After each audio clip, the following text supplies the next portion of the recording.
Kelapa muda jelly atau kelapa jelly mulai diminati masyarakat di kota Banda Aceh.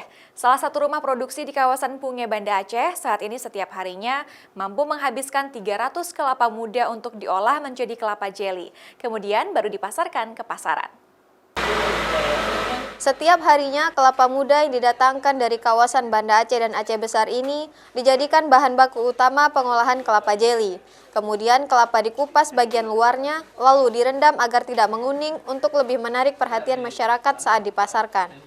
Para pekerja di Rumah Industri Indatu De Coco, penghasil kelapa jelly di kawasan Punge, Kota Banda Aceh, setiap hari harus mengupas 300 buah kelapa untuk dijadikan minuman yang menyegarkan yang dipasarkan ke sejumlah kafe dan rumah makan di kawasan Banda Aceh dan Aceh Besar.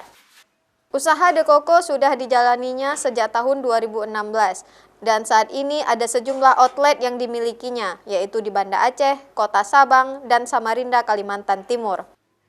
Jadi saya berpikir karena namanya kelapa kan kita di Aceh, di Indonesia di mana-mana ada. Jadi saya berpikir ya waktu balik ke Indonesia saya akan membuka usaha seperti ini.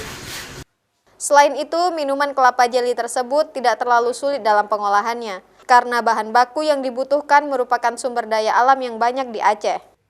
Kelapa jelly dijual dengan harga bervariasi, yaitu Rp5.000 untuk kelapa ukuran kecil hingga Rp17.000 tergantung ukuran besar kecil kelapa.